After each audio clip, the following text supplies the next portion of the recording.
ಪರಮ ಪೂಜ್ಯ ಶಿವಕುಮಾರ ಮಹಾಸ್ವಾಮೀಜಿಯವರ ಪಾದಾರವಿಂದಗಳನ್ನು ಹೃದಯ ಮಂದಿರದಲ್ಲಿ ಪ್ರತಿಷ್ಠಾಪಿಸುತ್ತಾ ಭಕ್ತಿ ನಮನಗಳನ್ನು ಸಲ್ಲಿಸ್ತಾ ಮಠದ ಅಧ್ಯಕ್ಷರು ಅತ್ಯಂತ ಸಾರ್ಥಕವಾದಂತಹ ಮಾನವ ನಿರ್ಮಾಣದ ಕಾರ್ಯದಲ್ಲಿ ತೊಡಗಿರುವಂತಹ ಪೂಜ್ಯ ಸಿದ್ಧಲಿಂಗ ಮಹಾಸ್ವಾಮಿಗಳು ಹಾಗೂ ಇವತ್ತಿನ ಈ ಸಭೆಯಲ್ಲಿ ಅಸೀನರಾಗಿ ಅಧ್ಯಕ್ಷತೆಯನ್ನು ವಹಿಸಿರ್ತಕ್ಕಂಥ ಪೂಜ್ಯರು ಶಿವ ಸಿದ್ದೇಶ್ವರ ಮಹಾಸ್ವಾಮಿಗಳು ಅವರ ಪಾದಾರವಿಂದಗಳಲ್ಲಿ ಕೊಡಮಾಡುತ್ತಾ ವೇದಿಕೆಯ ಮುಂಭಾಗದಲ್ಲಿ ಆಸೀನರಾಗಿರ್ತಕ್ಕಂಥ ಎಲ್ಲ ಹರಗುರು ಚರಮೂರ್ತಿಗಳಿಗೆ ಭಕ್ತಿಪೂರ್ವಕವಾಗಿ ನಮಸ್ಕರಿಸ್ತಾ ಈ ದಿನದ ಶರಣರ ಶಿವತತ್ವ ಚಿಂತನಾ ಗೋಷ್ಠಿಯ ಕಾರ್ಯಕ್ರಮದಲ್ಲಿ ಆಗಮಿಸಿರ್ತಕ್ಕಂಥ ಎಲ್ಲ ಮಾತೆಯರಿಗೆ ಹಾಗೂ ಎಲ್ಲ ಗುರು ಹಿರಿಯರಿಗೆ ಭಕ್ತಿಪೂರ್ವಕವಾಗಿ ನನ್ನ ನಮನಗಳನ್ನು ಸಲ್ಲಿಸ್ತೇನೆ.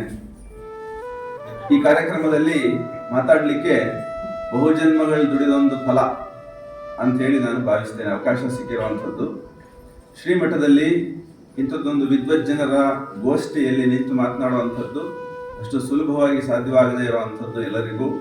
ಅದು ಗುರುವಿನ ಕೃಪೆ, ಗುರುವಿನ ಕಾರುಣ್ಯ ಅಂಥೇಳಿ ನಾನು ಭಾವಿಸ್ತೇನೆ. ನನ್ನ ಯೋಗ್ಯತೆಗಿಂತಲೂ ಹೆಚ್ಚಾಗಿ ಗುರುವಿನ ಕೃಪೆಯೇ ಇದಕ್ಕೆ ಪ್ರಧಾನವಾಗಿ ಕಾರಣ ಅಂಥೇಳಿ ನಾನು ಭಾವಿಸಿ ಈ ಹೊತ್ತಿನ ಈ ಒಂದು ನನ್ನ ಮಾತುಗಳನ್ನು ತಮ್ಮ ಗಮನದೊಳಗಡೆಗೆ ತರಲಿಕ್ಕೆ ನಾನು ಬಯಸ್ತೇನೆ.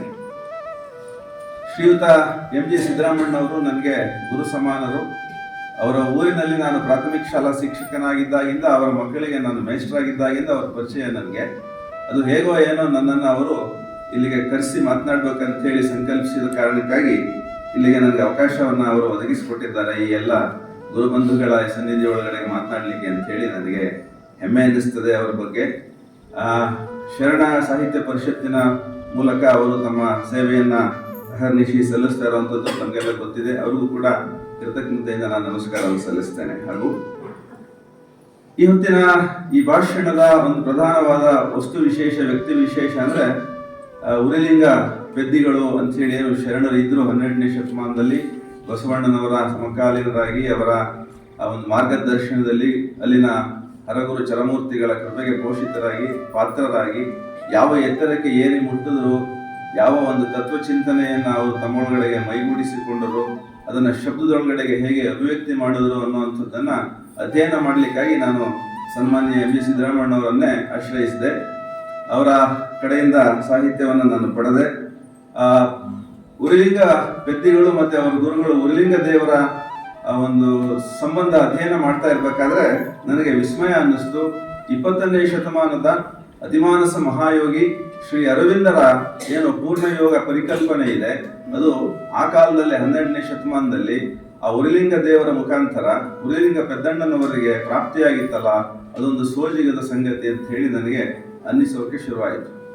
ಯಾವುದನ್ನು ಅತಿಮಾನಸ ಯೋಗ ಅಂತ ಹೇಳಿ ಅರವಿಂದರು ಪ್ರಸ್ತುತಪಡಿಸ್ತಾರೋ ಅವರ ದಿವ್ಯ ಜೀವನ ಗ್ರಂಥದಲ್ಲಿ ಹಾಗೂ ಅವರ ಮಹಾಕಾವ್ಯ ಸಾವಿತ್ರಿಯಲ್ಲಿ ಹೇಗೆ ಅದನ್ನು ಸಾಧಿಸಬಹುದು ಅನ್ನುವಂಥದ್ದನ್ನು ಪ್ರತಿಮಾರೂಪಕವಾಗಿ ಕಂಡರಿಸಿದ್ದಾರೋ ಅಂಥದ್ದೊಂದು ಪ್ರತಿಮಾತ್ಮಕವಾದಂತಹ ಸಾಧನೆಯನ್ನ ಸಿದ್ಧಿರೂಪದಲ್ಲಿ, ಬುದ್ಧಿರೂಪದಲ್ಲಲ್ಲ, ಸಿದ್ಧಿರೂಪದಲ್ಲಿ ಆ ಹೊತ್ತಿಗಾಗಲೇ ಪೆದ್ದಣ್ಣನವರಿಗೆ ಸಾಧ್ಯವಾಯ್ತಲ್ಲ, ಅದು ಶರಣರ ಮಹಾತ್ಮೆಯನ್ನು ಕುರಿತು ನನಗೆ ಬೆರಗು, ವಿಸ್ಮಯ ಎರಡನ್ನೂ ಹುಟ್ಟಿಸಿತು. ಯಾವುದಿಲ್ಲ ಶರಣ ಸಾಹಿತ್ಯದಲ್ಲಿ, ಅದೊಂದು ಮಹಾಸಾಗರ, ರತ್ನ ಭಂಡಾರ. ಯಾರು ಅದರೊಳಗಡೆಗೆ ಮುಳುಗ್ತಾರೋ ಅವರಿಗೆ ಮುತ್ತು ರತ್ನಗಳ ವಜ್ರ ವೈಡೂರ್ಯಗಳ ಅಷ್ಟೈಶ್ವರ್ಯವೇ ಪ್ರಾಪ್ತಿಯಾಗುತ್ತೆ. ಅದೊಂದು ಮೇಲೆ ಮೇಲೆ ನೋಡ್ತಕ್ಕಂಥ ಶಾಸ್ತ್ರವಲ್ಲ, ಅದು ಆತ್ಮದರ್ಶನವನ್ನ, ಪರಮಾತ್ಮ ದರ್ಶನವನ್ನ ಒಳಗೊಂಡಿರ್ತಕ್ಕಂಥ ಅದ್ಭುತ ಶಬ್ದ ಪ್ರತಿಮೆಗಳವೆಲ್ಲನೂ. ಅದೊಂದು ವಾಕ್ಸಿದ್ಧಿಯಾಗಿರ್ತಕ್ಕಂಥ ಶರಣರ ಸಂವೇದನೆಗಳು, ಆತ್ಮಗೀತೆಗಳು ಅಂತ ಹೇಳಿ ನಮಗಾದರೂ ಅನ್ಸೋಕ್ ಶುರುವಾಗುತ್ತೆ. ಪೆದ್ದಣ್ಣನವರ ಕೇವಲ ಒಂದು ವಚನವನ್ನು ಓದುವಾಗಲೇ ನಾನು ನಿಂತು ಹೋದೆ, ಆ ಸಿದ್ಧಿಗೆ ಬೆರಗಾಗಿ ಹೋದೆ, ನಾನು ನನ್ನ ಹಣೆ ಮಣಿದು ಮೂಕನಾಗಿ ಹೋದೆ ಅಂತೇಳಿ. ಹೋಮರ್, ವರ್ಜಿಲ್, ಡಾಂಟೆ, ಮಿಲ್ಟನ್, ವ್ಯಾಸ, ಭಾಸ, ಭವಭೂತಿ, ಕಾಳಿದಾಸ, ನರಹರಿ, ಕೃತ್ಯವಾಸ, ತುಳಸಿ ಇತ್ಯಾದಿ ಯಾರೆಲ್ಲ ನಮ್ಮ ಗುರು ಪರಂಪರೆ ಒಳಗಡೆಗೆ ನಮಗೆ ಹೇಳೋಕೆ ಸಾಧ್ಯವಾಗಿದೆಯೋ ಆ ಎಲ್ಲ ಪರಂಪರೆಗೆ ಪೂರ್ವದಲ್ಲಿಯೇ ಸಾವಿರಾರು ವರ್ಷಗಳ ಮಾನವ ಇತಿಹಾಸದಲ್ಲಿ ಅತ್ಯಂತ ಉಜ್ವಲವಾಗಿ ದಾಖಲಿಸಿರ್ತಕ್ಕಂಥ ಒಂದು ಅತ್ಯಂತ ಸರ್ವ ಸಮಾನತೆಯ ಒಂದು ಶಾಸ್ತ್ರ ಗ್ರಂಥಗಳು ಅಂತ ಏನಾದರೂ ಇದ್ರೆ, ನುಡಿ ಗೀತೆಗಳು ಅಂತ ಏನಾದರೂ ಇದ್ರೆ, ಅದು ನಮ್ಮ ಶರಣರು ಮಾಡಿರ್ತಕ್ಕಂಥ ಈ ಆತ್ಮಗೀತದ ಒಂದು ಸಾಹಿತ್ಯ. ಅದು ಅರವಿಂದರು ಹೇಳ್ತಕ್ಕಂಥ ಫ್ಯೂಚರ್ ಪೊಯಿಟ್ರಿ ಅಂತ ಏನು ಬರೀತಾರೆ ಅವರು, ಈ ಜಗತ್ತಿನ ಎಲ್ಲ ಭಾಷೆಗಳ ಶಾಸ್ತ್ರ ಗ್ರಂಥಗಳ ಅಧ್ಯಯನ ಮಾಡಿದ ಮಹಾಯೋಗಿ ಅರವಿಂದರು ಇಂಗ್ಲಿಷ್ನಲ್ಲಿ ಅವರು ಅವರ ಸಾಹಿತ್ಯದೊಳಗಡೆಗೆ ಫ್ಯೂಚರ್ ಪೊಯೆಟ್ರಿ ಅಂತ ಹೇಳಿ ಉದ್ಗ್ರಂಥವನ್ನ ಬರೆದಿದ್ದಾರೆ. ಆ ಫ್ಯೂಚರ್ ಪೊಯೆಟ್ರಿಗೆ ಬಹುಶಃ ಅರವಿಂದ್ರ 20ನೇ ಶತಮಾನದಲ್ಲಿ ಆ ಕಾಲದಲ್ಲಿ ಶರಣರಾಗಿ ಹುಟ್ಟಿದ್ರೋ ಏನೋ ಗೊತ್ತಿಲ್ಲ, ಶತಮಾನಗಳ ಅಂಚಿನೊಳಗಡೆಗೆ ನಾವು ನಿಂತು ಮಾತನಾಡುವಂಥ ಸಂದರ್ಭದಲ್ಲಿ ಅವರು ಅದನ್ನು ಹೇಳ್ತಾರೆ. ಭಾರತದ ಭಾಷೆಗಳಲ್ಲೇ ಅತ್ಯಂತ ಉಜ್ವಲವಾದ ಸಾಹಿತ್ಯ ಅಂತ ಏನಾದರೂ ಇದ್ರೆ ಫ್ಯೂಚರ್ ಪೊಯೆಟ್ರಿ, ಅಂದ್ರೆ ಮಾನವ ಇರೋವರೆಗೆ ಭೂಮಿ ಒಳಗಡೆಗೆ ಇರಬಹುದಾದ ಸಾಹಿತ್ಯ ಅಂತ ಯಾವುದಾದ್ರೂ ಇದ್ರೆ ಅದು ಶರಣ ಸಾಹಿತ್ಯ ಅಂತ ಹೇಳಿ ಘಂಟಾಘೋಷವಾಗಿ ಹೇಳಬಹುದು. ಅಲ್ಲಮ ಪ್ರಭುದೇವರ ವಚನಗಳೇ ಸಾಕು. ಅದು ಅರವಿಂದರ ಪೂರ್ಣಯೋಗ ಸಾಧನೆಯ ಒಂದು ಶಿಖರಪ್ರಾಯವಾದ ಪ್ರಜ್ಞೆಗೆ ಸರಿಸಮಾನವಾಗಿ ಅಥವಾ ಸರಿಮಿಗಿಲಾಗಿ ನಮಗೆ ಗೋಚರಿಸ್ತಕ್ಕಂಥ ಪ್ರಜ್ಞಾ ಪ್ರವಾಹವೇ ಅವರ ವಚನ ಸಾಹಿತ್ಯದೊಳಗಡೆಗೆ ಅಡಕವಾಗಿರುವಂಥದ್ದು ಗೋಚರಿಸ್ತದೆ. ಇದು ಅತಿಶಯವೂ ಅಲ್ಲ, ಅತ್ಯಂತ ವಾಸ್ತವಿಕವಾದಂತಹ ಅನುಭೂತಿ ಶಾಸ್ತ್ರ. ಅದು ಅಧ್ಯಯನ ಪರಂಪರೆ ಒಳಗಡೆಗಿಂತಲೂ ಹೆಚ್ಚಾಗಿ ಅನುಷ್ಠಾನ ಪರಂಪರೆ ಒಳಗಡೆಗೆ ಮೈಗೂಡುವಂಥದ್ದು. ಶರಣರ ಬದುಕು ಕೇವಲ ಓದಿ ಬರೆದು ಯಾವುದೋ ಒಂದು PhD ಮಾಡಲಿಕ್ಕಾಗಿರುವಂಥದ್ದಲ್ಲ. ಅದನ್ನು ನಾವು ಆಚರಿಸಿ ಅವರು ಏನು ಷಟ್ಸ್ಥಲಗಳನ್ನು ಹೇಳ್ತಾರೆ, ಅಲ್ಲಿಂದ ನಮ್ಮ ಅಷ್ಟಾವರಣಗಳನ್ನು ಹೇಳ್ತಾರೆ, ಆ ಎಲ್ಲ ಆಚಾರ ವಿಚಾರಗಳನ್ನು ನಮಗೋಸ್ಕರ ಅವರು ಕಟ್ಟಿಕೊಟ್ಟಿದ್ದಾರೆ. ಅವುಗಳನ್ನು ನಾವು ಹೆಜ್ಜೆ ಹೆಜ್ಜೆಯಾಗಿ ನಮ್ಮ ಜೀವನದೊಳಗಡೆ ಅಳವಡಿಸಿಕೊಂಡ ಮಾತ್ರಕ್ಕೆ ವೇದ್ಯವಾಗ್ತಕ್ಕಂಥ ಸಿದ್ಧಿ, ಆತ್ಮಸಿದ್ಧಿ ಅದು. ಹಾಗಾಗಿ ಅನುಷ್ಠಾನವಿಲ್ಲದೆ ಆಚಾರ ಮತ್ತು ಅನುಷ್ಠಾನ ಎರಡು ಇದ್ದರೆ ಮಾತ್ರ ಅಲ್ಲಮ ಪ್ರಭುದೇವರ ಆ ಒಂದು ಆತ್ಮದರ್ಶನ, ಆತ್ಮಾನುಭವ ನಮಗೆ ಸಾಧ್ಯವಾಗುತ್ತೆ ಅಂತ ಹೇಳಿ ನಿರ್ವಿವಾದವಾಗಿ ನಾವು ಹೇಳಬಹುದು. ಯಾಕೆ ಇದನ್ನು ನಾನು ಉರಲಿಂಗ ಪೆದ್ದಣ್ಣನವರ ಈ ಒಂದು ಮಾತಿನ ಸಂದರ್ಭದಲ್ಲಿ ಹೇಳಕ್ ಬಯಸ್ತೀನಿ ಅಂತಂದ್ರೆ, ಅಂತ ಮಹಾಮಹಿಮರ ಅಡಿಯಲ್ಲಿ ಆ ಬೆಳಕಿನೊಳಗಡೆಗೆ ತಮ್ಮನ್ನ ಉಜ್ವಲವಾಗಿ ರೂಪಿಸಿಕೊಂಡಂತ ಮಹಾನುಭಾವರು ಉರಿಲಿಂಗ ಪೆದ್ದಣ್ಣನವರು. ಅದಕ್ಕೆ ಕಾರಣಕರ್ತರಾದವರು ಅವರ ಗುರುಗಳು ಉರಿಲಿಂಗ ದೇವರು. ಯಾಕೆ ಈ ಮಾತನ್ನ ನಾನು ಇಷ್ಟು ಘಂಟಾಘೋಷವಾಗಿ ಹೇಳಲಿಕ್ಕೆ ಬಯಸ್ತೀನಿ ಅಂತಂದ್ರೆ, ಸಾಲುಗಳ ಸಮೇತ ನಾನು ನಿಮಗೆ ಹೇಳಲಿಕ್ಕೆ ಬಯಸ್ತೀನಿ. ಉರಿಲಿಂಗ ಪೆದ್ದಣ್ಣನವರು ಕಳುವು ಮಾಡಲಿಕ್ಕೆ ಬಂದಂತಹ ಸಂದರ್ಭದೊಳಗಡೆಗೆ ನಡೀತಾ ಇದ್ದಂತಹ ದೀಕ್ಷೆಯ ಒಂದು ವಿಶೇಷವಾದಂತಹ ಕಾರ್ಯವನ್ನ ನೋಡ್ತಾ ನೋಡ್ತಾ ಕಳುವು ಮಾಡ್ಲಿಕ್ಕೆ ಬಂದಿದ್ದೇನೆ ಅನ್ನೋದನ್ನ ಮರೆತರು. ಅಷ್ಟೇ ಅಲ್ಲ, ತನ್ನನ್ನೇ ತಾನು ಮರೆತರು. ಸ್ವಸ್ಮೃತಿ ಆಯಿತು ನೋಡುವಂಥದ್ರಲ್ಲಿ ಆ ಶಿವ ದೀಕ್ಷೆಯನ್ನ, ಪ್ರಾಣ, ಲಿಂಗ ಇತ್ಯಾದಿ ನಾವೆಲ್ಲ ಏನೆಲ್ಲ ಶಬ್ದಗಳನ್ನ ಹೇಳ್ತೀವಿ, ಪ್ರತಿಯೊಂದಕ್ಕೂ ಅರ್ಥವಿದೆ, ಭಾವವಿದೆ ಅಂತ ಅನ್ನೋದು ಗೊತ್ತಾಗದೆ ಈ ಥರದ ಒಂದು ಸಿದ್ಧಿಗಳನ್ನ ಹೇಗೆ ಅವರು ಪಡೆದರು ಅನ್ನೋದನ್ನ ನಾವು ನೋಡಿದಾಗ, ನೋಡ್ತಾನೆ ಗುರು ಲಿಂಗ ದೀಕ್ಷೆಯನ್ನ ಮಾಡ್ತಾ ಇರುವಂಥದ್ದನ್ನ ತನ್ನನ್ನು ತಾನು ಮರೆತು ಹೋದ ಪೆದ್ದಣ್ಣ. ಕಳುವು ಮಾಡೋದಿರ್ಲಿ, ತನ್ನನ್ನೇ ನಿವೇದಿಸ್ತಕ್ಕಂಥ ಒಂದು ಸಂಕಲ್ಪಕ್ಕೆ ಬಂದು ಮುಟ್ಟಿದ್ರು. ಗುರುಗಳು ದೀಕ್ಷಾ ಕಾರ್ಯಕ್ರಮ ಮುಗಿಸಿದ ಮೇಲೆ ಏಕಾಂತದಲ್ಲಿ ಹೋಗಿ ಅವರನ್ನ ಪಾದ ಹಿಡಿದು ಬೇಡಿದರು, ಗುರುಗಳೇ ನನಗೂ ಆ ದೀಕ್ಷೆ ಬೇಕು. ಏನಕ್ಕೆ? ಮುಕ್ತಿಗಾಗಿ, ಆತ್ಮ ಸಾಕ್ಷಾತ್ಕಾರಕ್ಕಾಗಿ ಆ ವಿದ್ಯೆ ನನಗೂ ಲಿಂಗ ದೀಕ್ಷೆ ಕೊಡಿ. ಶಿವನ ಒಪ್ಪಿಗೆಗಾಗಿ ಗುರು ನೋಡೋಣ ಈತನ ದೃಢತೆಯನ್ನ, ಸಂಕಲ್ಪದ ಶಕ್ತಿಯನ್ನ ಅಂತ ಹೇಳಿ ಆತನನ್ನು ಉದಾಸೀನ ಮಾಡಿದ್ರು ಅಂತ ಹೇಳಿ ನಮ್ಮ ಈ ಶರಣ ಪರಂಪರೆಯನ್ನು ಅಧ್ಯಯನ ಮಾಡುವಾಗ ಗೊತ್ತಾಗುತ್ತೆ. ಆದ್ರೆ ಒಂದು ಸಾರಿ ಸಂಕಲ್ಪ ಆಸ್ಪಿರೇಷನ್ ಅಂತ ಹೇಳ್ತಾರೆ, ಅದು ಸದೃಢವಾಗಿ ಅನ್ಫೈಲಿಂಗ್ ಆಸ್ಪಿರೇಷನ್ ಅಂತ ಹೇಳ್ತಾರೆ. A call from below and an answer from above will their conjunction will work out all the adventures of human on this planet ಅಂತ ಹೇಳಿ ಏನು ಹೇಳ್ತಾರೆ ಅರವಿಂದರು. ಹಾಗೆ ಪೆದ್ದಣ್ಣನವರ ಸಂಕಲ್ಪ ಅಚಂಚಲವಾಗಿತ್ತು. ಯಾವುದೇ ಕಾರಣಕ್ಕೂ ಅದು ಬಿಟ್ಟು ಬೇರೆ ಏನು ಬೇಕಾಗಿಲ್ಲ ನನಗೆ ಅಂತ ಹೇಳಿ ಗುರು ಒಪ್ಪುವವರೆಗೆ ಅಂತ ಹೇಳಿ ಅವರು ಕಾಯ್ದರು. ಅವರ ಕಾಯಕವನ್ನ, ಅವರ ಏನು ಸೌದೆಯನ್ನು ತಂದು ಹಾಕುವಂಥದ್ದಿತ್ತು ಅದನ್ನು ಮುಂದುವರಿಸಿದ್ರು. ಅದಕ್ಕಾಗಿ ಪ್ರತಿಫಲಾಪೇಕ್ಷೆಯನ್ನು ಕೂಡ ಅವರು ಮರೆತರು. ಲಿಂಗ ದೀಕ್ಷೆಗೆ ಪೂರ್ಣವಾಗಿ ನಾನಿನ್ನ ಈ ಬದುಕು ನನ್ನ ಮುಂದಿನ ಬಾಳು ಅಂತ ಹೇಳಿ ತೀರ್ಮಾನಿಸಿದ್ದಕ್ಕಾಗಿ ಆ ಕಾಯಕವನ್ನು ಬಿಡಲಿಲ್ಲ, ಕಾಯಕವನ್ನ ಮುಂದುವರಿಸಿದ್ರು. ಗುರುಗಳಿಗೆ ಆಶ್ಚರ್ಯವಾಯಿತು. ಒಂದಿನ ಉದಾಸೀನವಾಗಿಯೇ ಒಂದು ಸಣ್ಣ ಕಲ್ಲಿನ ಹರಳನ್ನು ತೆಗೆದು, ತಗೋ ಇದೇ ನಿನಗೆ ದೀಕ್ಷೆ ಅನ್ನೋ ಥರದಲ್ಲಿ ಕೊಟ್ಟರು. ಆದರೆ ಗುರುಕೃಪೆ ಅಪ್ರತಿಹತ, ಶಿವಕೃಪೆಗೆ ಪರಮಾಣು ಪರ್ವತ, ಕಿಡಿ ಸಿಡಿಲ್, ಹನಿ ಕಡಲ್ ಅಂತ ಹೇಳಿ ರಾಮಾಯಣದಲ್ಲಿ ಕುವೆಂಪು ಹೇಳ್ತಾರೆ. ಗುರುಕೃಪೆ ಆದರೆ ಸಾಕು, ಕಿಡಿ ಸಿಡಿಲಾಗುತ್ತೆ, ಒಂದು ಹನಿ ಕಡಲಾಗುತ್ತೆ, ತೃಣ ಖಡ್ಗಾಗುತ್ತೆ ಅಂತ ಹೇಳಿ. ಸೊ ತೀವ್ರವಾದ ತಪದಿಂದ ಚೇತನ ಸಿದ್ಧಿಯಾಗದೆ ಎಂಬ ಜಡಕ್ಕೆ ತೀವ್ರವಾದ ತಪಸ್ಸಿದ್ರೆ ಆವುದಾಗಲಿ ನಮ್ ಫಲದಾಯಕಂ ತಪಂ ಅಂತ ಹೇಳಿ. ತಪಸ್ಸು ಅನ್ನೋದು ಒಳಗಡೆ ನಡೀತಕ್ಕಂಥದ್ದು. ಪೆದ್ದಣ್ಣನವರಿಗೆ ಆ ಕಲ್ಲೇ ಅವರಿಗೆ ಲಿಂಗವಾಯಿತು. ಗುರುವಿನ ಕೃಪೆ ಆದರೆ ಸಾಕು, ಸಚ್ಚಿದಾನಂದನೇ ಗುರು ನರಗುರು ನಿಮಿತ್ತ ಮಾತ್ರ ಅನ್ನುವಂಥ ಮಾತು ದ್ರೋಣ ಏಕಲವ್ಯನಿಗೆ ಹೇಳ್ತಾನೆ. ಗುರುವಿನ ಅಬ್ಸೆನ್ಸ್ ಅಲ್ಲಿ, ಗುರುವಿನ ಪ್ರತಿಮೆಯಲ್ಲಿ, ಗುರುವಿನ ಸ್ಮರಣೆ ಒಳಗಡೆಗೆ ಅವರು ಬಿಲ್ವಿದ್ಯೆಯನ್ನು ಪಡಿತಾರೆ. ಏಕಲವ್ಯ ಗುರುವಿನ ಸ್ಮರಣೆ ಒಳಗಡೆಗೆ, ಗುರು ಶರೀರ ರೂಪದಲ್ಲಿ ಎದುರಿಗೆ ಇರಬೇಕಂತಿಲ್ಲ, ಹೃದಯದಲ್ಲಿ ಸ್ಮರಣೆ ಒಳಗಡೆಗೆ ಇದ್ರೆ ಸಾಕು ಅಂತ ಹೇಳಿ. ಹಾಗೆ ಪೆದ್ದಣ್ಣನವರು ತಮ್ಮ ಗುರು ಉರಿಲಿಂಗ ದೇವರನ್ನ ಪ್ರತಿಷ್ಠಾಪಿಸಿದರು ಹೃದಯ ಮಂದಿರದಲ್ಲಿ. ಅವ್ರು ಏನು ಹೇಳಿದ್ರು, ಏನು ನೋಡಿದ್ರು, ಅದನ್ನು ಬಿಟ್ಟು ಬೇರೆ ಏನು ಅವರು ಧ್ಯಾನಿಸ್ಲಿಲ್ಲ, ಭಾವಿಸ್ಲಿಲ್ಲ, ಅದನ್ನು ಬಿಟ್ಟು ಬೇರೊಂದಕ್ಕೂ ಉಪಕ್ರಮಿಸಲಿಲ್ಲ. ಯಾವ ಮಟ್ಟಕ್ಕೆ ಅವರು ಬೆಳೆದ್ರು, ಗುರುವನ್ನ ಮೀರಿಸ್ತಕ್ಕಂಥ ಮಟ್ಟಕ್ಕೆ ಅವರು ಬೆಳೆದ್ರು ಅಂತ ಹೇಳಿ ಆ ಇತಿಹಾಸ ಗೊತ್ತಾಗುತ್ತೆ. ತನ್ನನ್ನು ಮೀರಿಸಲಾರದ ಶಿಷ್ಯನನ್ನ ತಯಾರು ಮಾಡದೆ ಹೋದರೆ ಆತ ಗುರು ಅಂತ ಅನಿಸ್ಕೊಳ್ಳಕ್ಕೆ ಅನರ್ಹ ಅಂತ ಹೇಳಿ ಒಂದು ಮಾತು ಬರುತ್ತೆ. ಹಾಗಾಗಿ ಉರಿಲಿಂಗ ದೇವರನ್ನ ಮೀರಿಸಿದ ಶಿಷ್ಯನಾದ್ರು ಉರಿಲಿಂಗ ಪೆದ್ದಣ್ಣನವರು.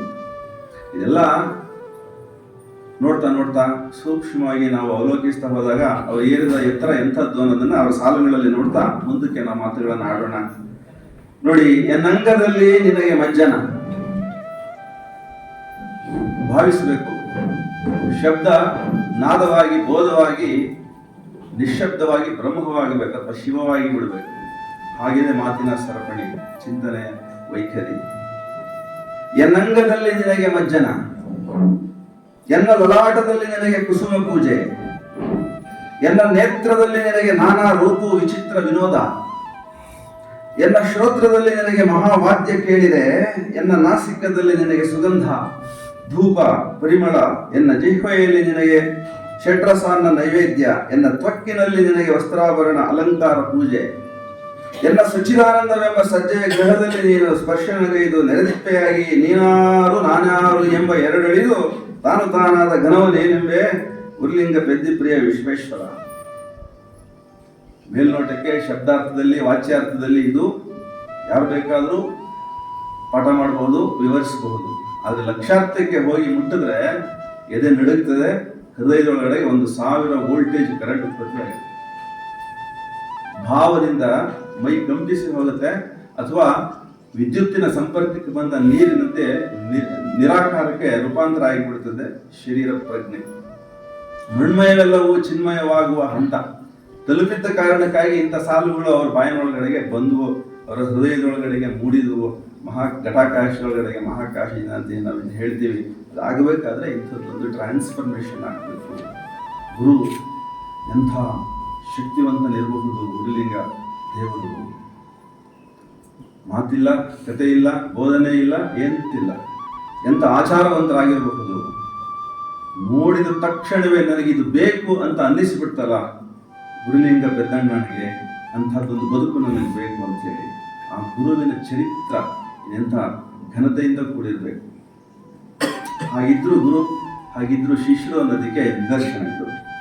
ಜಡದಿಂದ ಜೀವ ಮನೋಮಯ, ಪ್ರಾಣಮಯ, ವಿಜ್ಞಾನಮಯ, ಆನಂದಮಯಕ್ಕೇರಿದ ವಿಭೂತಿ ದರ್ಶನ ಇದು. ಈ ಸಾಲುಗಳು, ಈ ವಚನಗಳಲ್ಲಿ ಬಂದಿರುವಂಥದ್ದು ಬರೀ ಆತ್ಮದರ್ಶನ ಅಲ್ಲ, ಪರಮಾತ್ಮನ ಲೀಲೆ ಏನಿದೆ ಮೃಣ್ಮಯದಲ್ಲಿ ಮತ್ತು ಚಿನ್ಮಯದೊಳಗಡೆಗೆ, ವಿರಾಟ್ ಅಭಿನ್ನತೆ ಒಳಗಡೆಗೆ ಒಂದಾಗಿ ಹೋದ ಪೆದ್ದಣ್ಣನವರಿಗೆ ತೋರಿದ ದರ್ಶನ ಇದು ಅಂತರಂಗದ ಒಳಗಡೆಗೆ.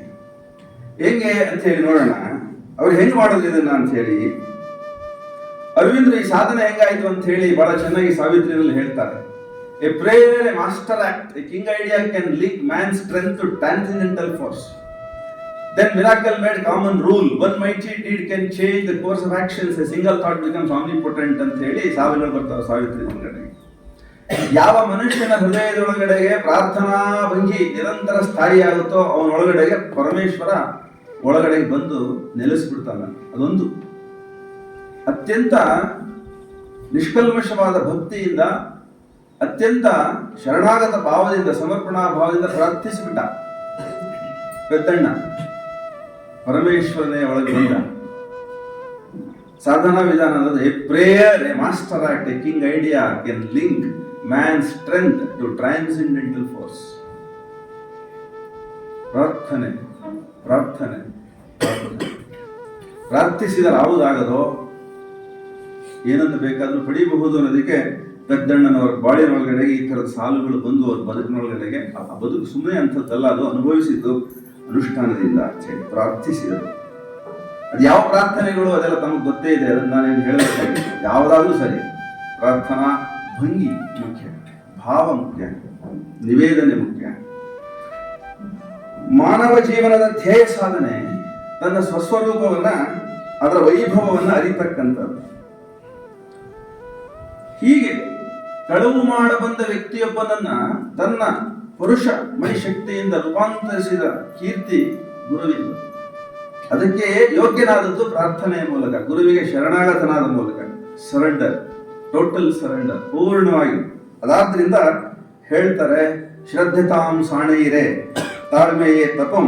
ಪ್ರಖರ ಗುರು ಶಿವಶಾಂತಿ ಮತ್ತು ಶಿವಕಾಂತಿಗೆ ಆಗರವಾಗಿದ್ರು. ಗುರುಲಿಂಗ ದೇವರು ನೋಡ್ತಾನೆ ಗೊತ್ತಾಯ್ತು, ಆ ಶಾಂತಿ ಮತ್ತು ಆ ಕಾಂತಿ ಎರಡನ್ನ ಗ್ರಹಿಸಿಬಿಟ್ರು ಪೆದ್ದಣ್ಣವರು. ಅಂತ ಶಾಂತಿ, ಅಂತ ಕಾಂತಿ ನನಗೆ ಬೇಕಂತ ಅನ್ನಿಸಲಿಕ್ಕೆ ಅಂತ ಗುರುವಿನ ಸನ್ನಿಧಿ ಕಾರಣವಾಯಿತು ಅಂತ ಹೇಳಿ.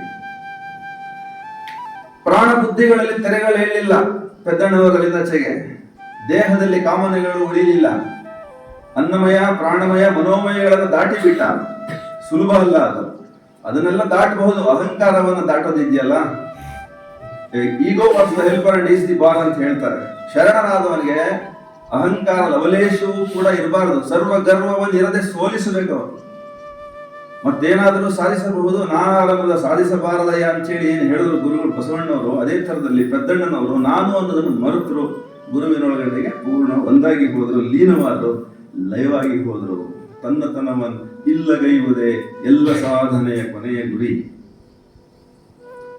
ಈ ಥರದಲ್ಲಿ ಹನಿ ದರ್ಶಿಸಿದರೆ ಕಡಲನ್ನು ತೋರಿಸ್ತದೆ, ಕಿಡಿ ದರ್ಶಿಸಿದರೆ ಸಿಡಿಲನ್ನು ಹೋಲ್ತದ್ದು. ಹಾಗೆ ಆತ್ಮವನ್ನು ದರ್ಶಿಸಿದರೆ ಪರಮಾತ್ಮನನ್ನು ತೋರಿಸ್ತದ್ದು. ಮನುಷ್ಯನೊಳಗಡೆ ಅಂಥದ್ದೊಂದು ಬೀಜವಿದೆ. ಅದನ್ನು ಗುರು ಹಿರಿಯರ ಮೂಲಕ ಪೋಷಿಸಿಕೊಳ್ಳಬೇಕು.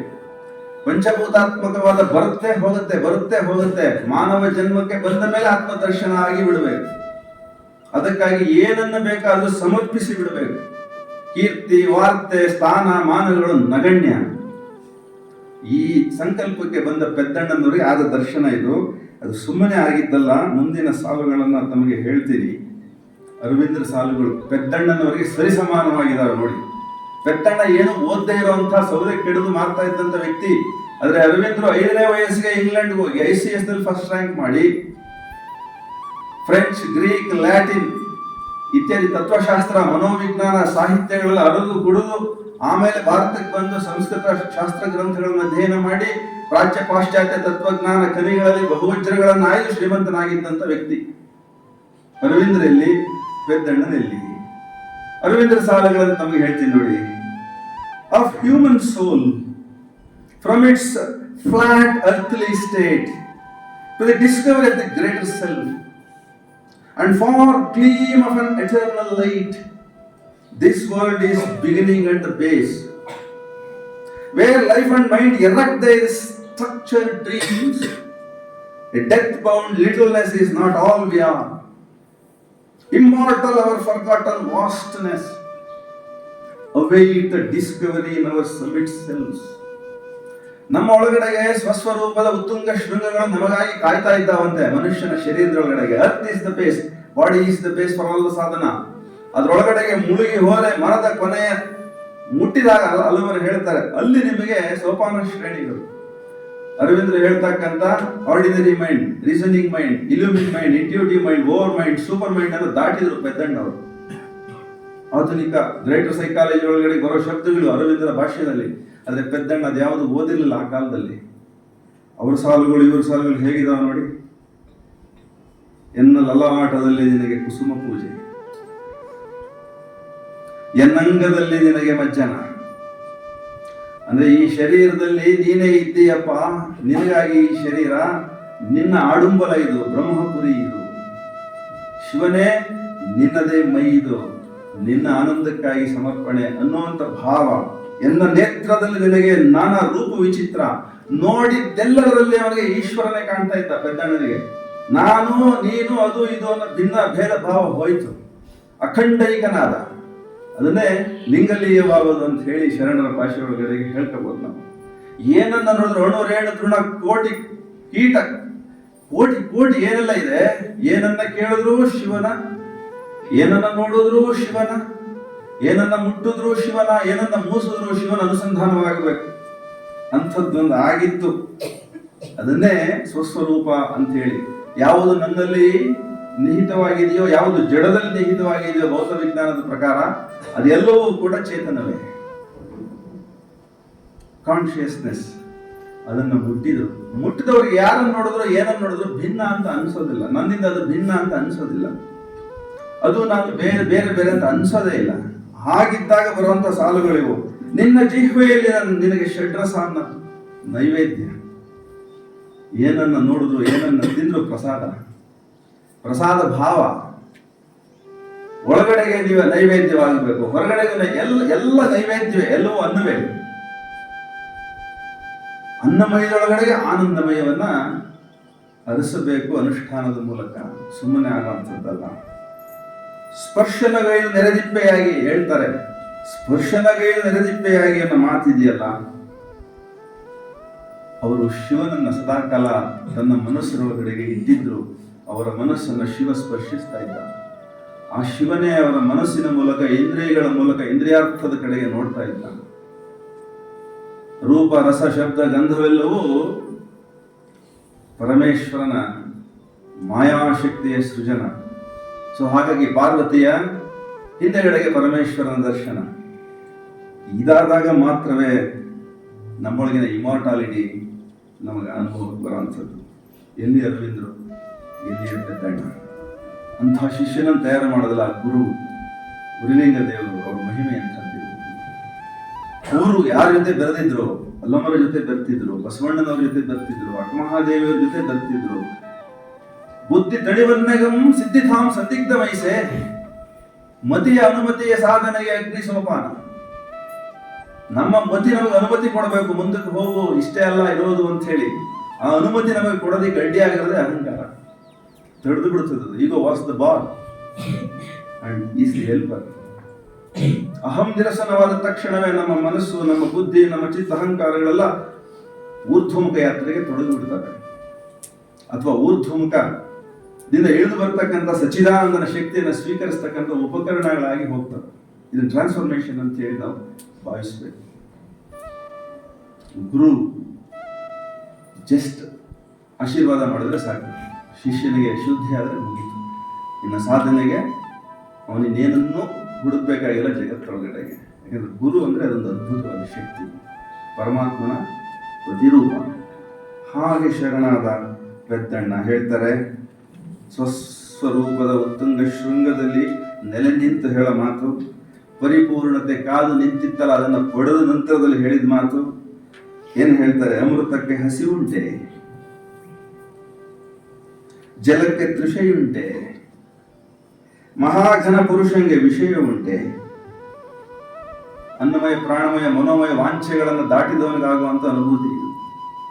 ನನಗದು ಬೇಕು, ನನಗಿದು ಬೇಕು, ನನಗೆ ಆ ಸ್ಥಾನ ಬೇಕು, ಈ ಸ್ಥಾನ ಬೇಕು, ಆ ಪದವಿ ಬೇಕು, ಈ ಪದವಿ ಬೇಕು, ಇದೆಲ್ಲನೂ ಅನ್ನಮಯ ಪ್ರಾಣಮಯ ಮನೋಮಯದ ವಾಂಛೆಗಳು. ದಾಟಬೇಕು. ದಾಟದವನಿಗೆ ಅಮೃತತ್ವದ ಅನುಭೂತಿ. ಹಸಿವು ಇಲ್ಲ, ತೃಷೆ ಇಲ್ಲ, ನೀರಡಿಕೆ ಇಲ್ಲ, ಕಾಮವೆಲ್ಲವೂ ಶಿವಕಾಮ. ಎಲ್ಲ ಅನ್ನಮಯದ ಕಾಮಗಳೆಲ್ಲ ಶಿವಕಾಮವಾಗಿ ರೂಪಾಂತರ. That is called transformation.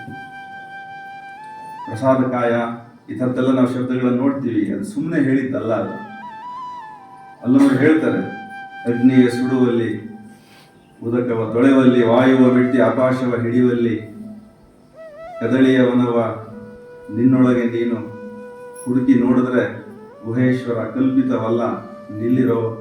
ಸುಮ್ಮನೆ ಹೇಳಿದ್ದಲ್ಲ ಕಣೋ, ಅನುಭವಿಸಿ ಹೇಳಿದ್ದು ಅಂತ ಅಲ್ಲವರು ಹೇಳ್ತಾ ಇದ್ದಾರೆ. ನಿಜ, ಅದು ನಿನ್ನೊಳಗಡೆಗೆ ಇದ್ದಾನೆ ಪರಮೇಶ್ವರ. ಅದಕ್ಕೆ ಏನು ಪ್ರಾಬ್ಲಮ್ ಆಗಿದೆ? ಮದ ಮತ್ಸರ ಪದಕುಳಿ ಬೇಡ. ಇವೇ ಹೇಳ್ತಾರೆ, ಮದ ಮತ್ಸರ ಬೇಡ, ಪದಕುಳಿ ಬೇಡ. ಇವಿಷ್ಟೇ ಅವರು ಸಾಧನೆಗೆ ಹೇಳುವಂಥದ್ದು. ಮದ ಮತ್ಸರಗಳೆರಡು ಹೋಗ್ಬಿಟ್ರೆ ಮತ್ತಿನ್ನೇನು ಅಡ್ಡಿ ಇದೆ?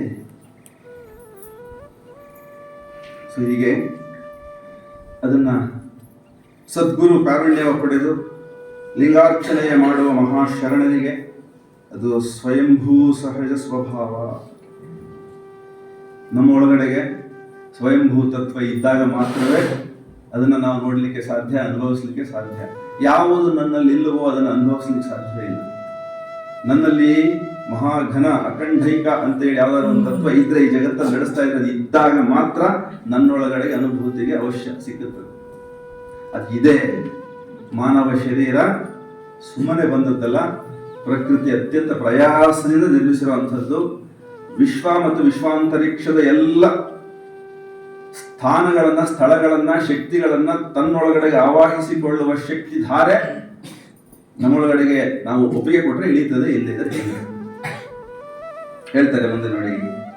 Only the immortals on the deathless heights dwelling beyond the bounds of time and space, masters of living, free from bonds of thought, who are oversees the fate and chance and will,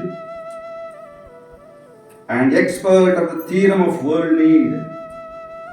As lightning leaps, as thunder sweeps, they pass. ಅನ್ನಮಯ, ಪ್ರಾಣಮಯ, ಮನೋಮಯನ್ನು ದಾಟಿದವರು ಹೇಗಿರ್ತಾರೆ ಅಂತ ಹೇಳ್ತಾ ಇದ್ದಾರೆ. ಹೇಗೆ ಮಿಂಚು ಯಾವ ಅಡ್ಡಿಯನ್ನು ಕೇಳೋದಿಲ್ವೋ, ಸ್ಪರ್ಶಿ ಸುಮ್ಮನೆ ಹೋಗ್ತಾ ಇರುತ್ತಾ ಹಾಗೆ ಹೊಟ್ಟಾಗ್ತಾರೆ ಅವರು. Lightning leaps, thunder sweeps, they pass. ಹಾಗಿರ್ತಾರೆ ಮಹಾಮಹಿಮರು. In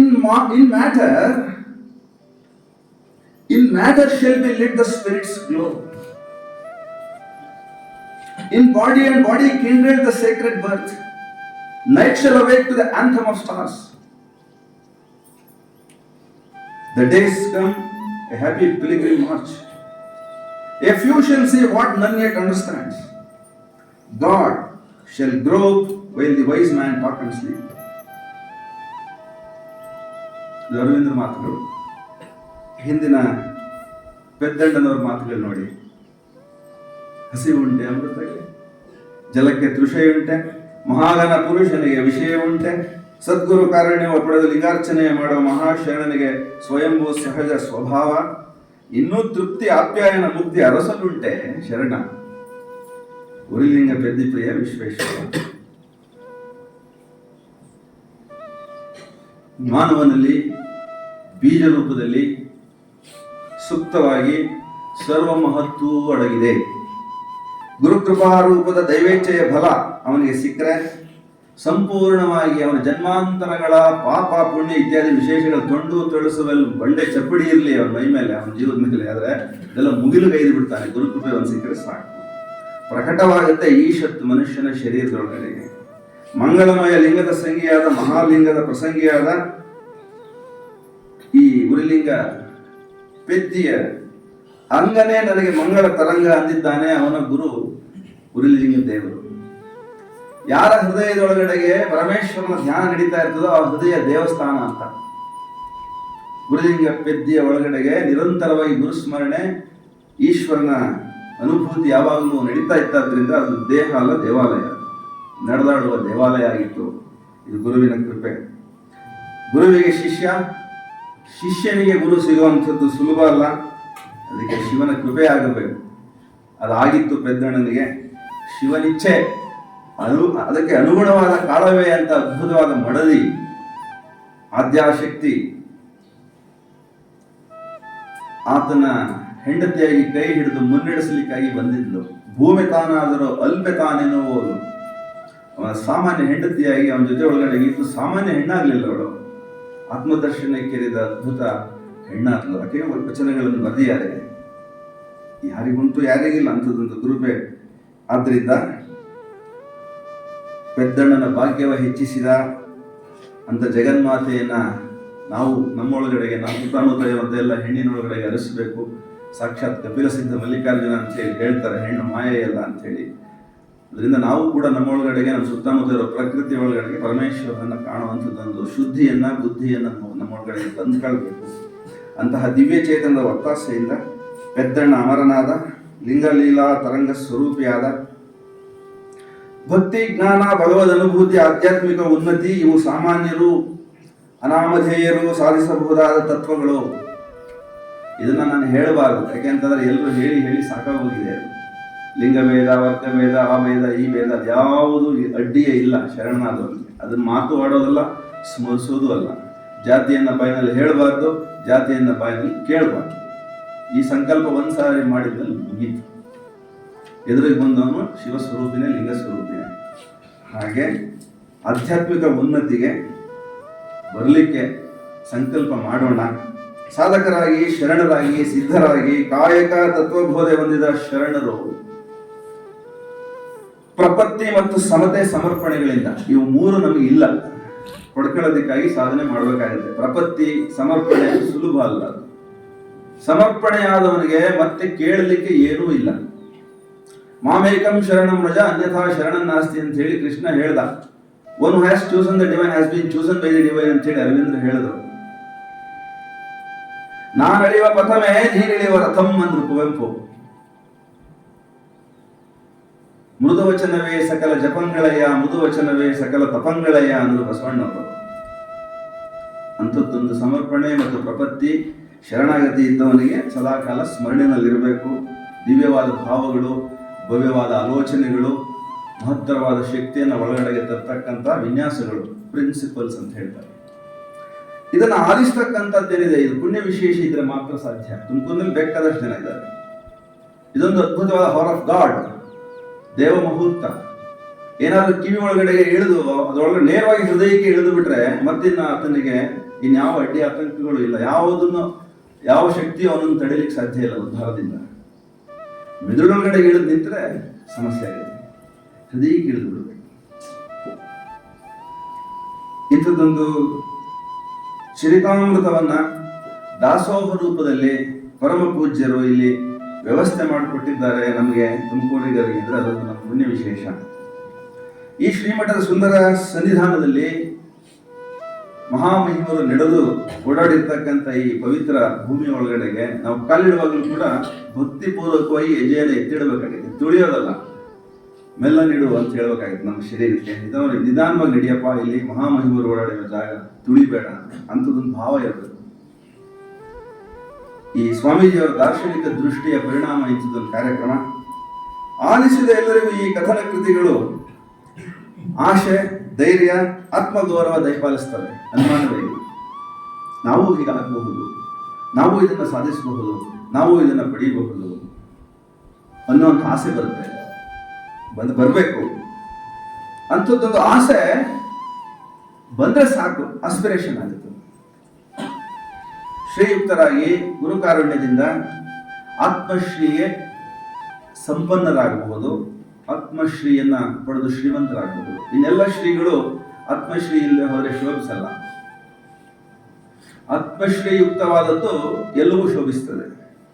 ಅದಕ್ಕೆ ಇದು ವೇದಿಕೆ, ಅದಕ್ಕೆ ಇದು ಒಂದು ಸ್ಥಳ ಅಂತ ಹೇಳಿ ಭಾವಿಸ್ತಾ ಮೌಢ್ಯ ದೂರರಾಗೋಣ, ಶಿವಕಾರುಣ್ಯ ಹೊಂದೋಣ, ಪುಣ್ಯಜೀವಿಗಳ ಮಂಗಳ ಸಂಘದಲ್ಲಿ ಇರೋಣ, ಭಗವತ್ ಪ್ರೀತಿಗೆ ಭಾಜನರಾಗೋಣ, ಸರ್ವ ಸಮಾನತೆಯ ಭಾವದಿಂದ ನಮ್ಮ ಮುಂದಿನ ಪ್ರತಿ ಕ್ಷಣದ ಬದುಕನ್ನು ಸಾಗಿಸೋಣ. ಯಾಕಪ್ಪ ಅಂದರೆ ಪರಿಣಾಮ ಕ್ರಮದಲ್ಲಿ ಶತಶತಮಾನಗಳಿಂದ ಮಾನವನ ವಿಕಾಸದ ಮೂಲಕವೇ ಪ್ರಕೃತಿ ತನ್ನ ಕಾರ್ಯವನ್ನು ಸಾಧಿಸಬೇಕಾದ ಅನಿವಾರ್ಯತೆ ಇದೆ. ಅದು ಹಾಗಾಗಿ ಆಗಾಗ ಬಸವಣ್ಣನಂತ ಮಹಾನುಭಾವರನ್ನ ತರ್ತಾ ಇದೆ. ಅದು ವಿಶ್ವಶಕ್ತಿ ಮತ್ತೆ ಮತ್ತೆ ಮತ್ತೆ ಮತ್ತೆ ರೂಪಾಂತರಿಸ್ತಾ ಇದೆ. ಅದು ಅಸುರಿ ಶಕ್ತಿಗಳನ್ನ ದೈವಿ ಶಕ್ತಿಗಳನ್ನಾಗಿ ರೂಪಾಂತರಿಸುವಂಥದ್ದು ಕಡಿಮೆ ಸಾಧನೆ ಅಲ್ಲ, ಅದು ಕಷ್ಟದ ಕೆಲಸ. ಅದು ಅಂಥದ್ದು ಬಸವಣ್ಣಂಥವರು ಕಾಲದೊಳಗಡೆ ಬಂದು ಹೋಗಿದ್ದಾರೆ ಅಂತಂದ್ರೆ ಯಾವುದೋ ಒಂದು ಶಕ್ತಿ ಎಲ್ಲವನ್ನು ನೋಡ್ತಾ ಇದೆ. ಯಾವಾಗ ಎಲ್ಲೆಲ್ಲಿ ಹೇಗೆ ಯಾವುದನ್ನು ನಾನು ತರಬೇಕು, ಅದು ಮನುಷ್ಯ ರೂಪದಲ್ಲೇ ತರಬೇಕಾಗಿದೆ. ಅದರ ಅನಿವಾರ್ಯತೆ. ಅದು ವ್ಯಷ್ಟಿ ಸಿದ್ಧಿ ಅಂತ ಕರೀತಾರೆ. ವ್ಯಷ್ಟಿ ಸಿದ್ಧಿಯಾಗದ ಹೊರತು ವ್ಯಷ್ಟಿ ಸಿದ್ಧಿಯಾದ ಮೇಲೆ ಅವನು ಅಹಂ ನಿರಸನ ಹೊಂದಿ ಸಮಷ್ಟಿ ಸಿದ್ಧಿಗಾಗಿ ದುಡಿಯಬೇಕು. ತನ್ನತನವನ್ನು ಸಂಪೂರ್ಣವಾಗಿ ನಿವೇದಿಸಿ ಬಿಡಬೇಕು. ಇಲ್ಲದೆ ಹೋದ್ರೆ ಸಮಷ್ಟಿ ಸಿದ್ಧಿ ಆಗೋದಿಲ್ಲ. ತಾನೊಬ್ಬ ಉದ್ಧಾರ ಆದ್ರೆ ಸಾಕು ಅಂತಿದ್ರೆ ಅರವಿಂದ್ರು 40 ವರ್ಷ ಸ್ಥಾಣುವೃತ್ತಿಯಾಗಿರ್ಬೇಕಾದ ಅವಶ್ಯಕತೆ ಇರಲಿಲ್ಲ. ತಾನೊಬ್ಬ ಸಿದ್ಧಿ ಆದ್ರೆ ಸಾಕಾಗಿದ್ದು. ರಮಣರು ಅವರ ಸಾಧನೆ ಆತ್ಮ ಸಾಕ್ಷಾತ್ಕಾರದಲ್ಲಿ ಸುಮ್ಮನಾಗಬಹುದಾಗಿತ್ತು. ರಾಮಕೃಷ್ಣರು ವಿವೇಕಾನಂದರನ್ನ ಹರಿಸಿ ಖಂಡಾಂತರ ಯಾತ್ರೆಗೆ ಅವರನ್ನು ಆಶೀರ್ವದಿಸ್ತಿರ್ಲಿಲ್ಲ. ನನಗೆ ಆತ್ಮಸಿದ್ಧಿ ಆಯ್ತಲ್ಲ ಸಾಕು ಅಂತ ಹೇಳಿ. ಗುರು ಹಾಗಿರೋ ಹಾಗಿಲ್ಲ. ಪೂರ್ಣಮಂ ಕೊಡದೆ ಪೂರ್ಣಮಂ ಪಡೆಯುವುದು ಅಸಾಧ್ಯ. ಅದು ಕಾರಣ ಮೊದಲು ನಾವು ಯೋಗ್ಯರಾಗಬೇಕು, ಸಿದ್ಧಿ ಪಡೆಯಬೇಕು, ವ್ಯಷ್ಟಿ ಸಿದ್ಧಿ. ನಂತರದಲ್ಲಿ ಅಹಂ ಮತ್ತು ಮಮವನ್ನ ಸಂಪೂರ್ಣ ವಿಸರ್ಜಿಸಿ ಸಮಷ್ಟಿ ಸಿದ್ಧಿಗಾಗಿ ನಮ್ಮನ್ನು ನಾವು ಸಮರ್ಪಿಸಿಕೊಳ್ಳಬೇಕು, ನಿವೇದಿಸಿಕೊಳ್ಳಬೇಕು. ಗುರುವಿನ ಅಡಿದಾವರಿನಲ್ಲಿ ಇಂಥದ್ದೊಂದು ಸನ್ನಿವೇಶಗಳಲ್ಲಿ ಅವಕಾಶ ಸಿಕ್ಕಾಗೆಲ್ಲ ಸೇವೆ ಸೇವೆ ಅಂತ ಹೇಳಿ ಪೂರ್ಣ ಸಮರ್ಪಣಾ ಭಾವಗಳನ್ನು ದುಡಿಬೇಕು. ಬಳಿಕ ಸಮಷ್ಟಿಯ ಉದ್ಧಾರಕ್ಕೆ ನಾವು ಹೆಗಲು ಹೊತ್ತು ನಮ್ಮ ಬದುಕನ್ನು ಬದುಕಬೇಕು. ಅಂತಹ ಲೋಕ ಸಂಗ್ರಹ ಕಾರ್ಯದಲ್ಲಿ ನಾವೆಲ್ಲ ನಿರತರಾಗೋಣ, ನಮ್ಮ ಕರ್ತವ್ಯ ಅಂತ ಹೇಳ್ತಾ ಇಂಥದ್ದೊಂದು ಸುಂದರ ಅವಕಾಶಕ್ಕಾಗಿ ನಾನು ನನ್ನ ಹೃದಯಪೂರ್ವಕವಾದಂಥ ಹಣೆ ಮುಡಿದು ನಮಿಸಿ ನನ್ನ ಮಾತುಗಳನ್ನು ಆಡಲಿಕ್ಕೆ ಮುಂಚೆ ಮುಗಿಸಲಿಕ್ಕೆ ಮುಂಚೆ ಒಂದು 4 ಮಾತುಗಳನ್ನು ಹೇಳಿಬಿಡ್ತೀನಿ. ಲೋಕ ಗುರು ಕೃಪೆ ಇರಲಿ, ಲೋಕ ಕವಿ ಕೃಪೆ ಬರಲಿ, ಲೋಕ ಹೃದಯದ ಬಯಕೆ ಆಶೀರ್ವಾದವೈತರಲಿ, ಮಣಿದಿರಲಿ ಮುಡಿ, ಮುಗಿದಿರಲಿ ಕೈ, ಮತ್ತೆ ಮಡಿಯಾಗಿರಲಿ ಬಾಳ್ವೆ, ಜಯಿಸುಗೆ ರಸತಪಸ್ಯೆ, ದೊರೆಗುಳಲಿ ಚಿರಶಾಂತಿ. ನಮೋ ನಮಃ. ಫೋನ್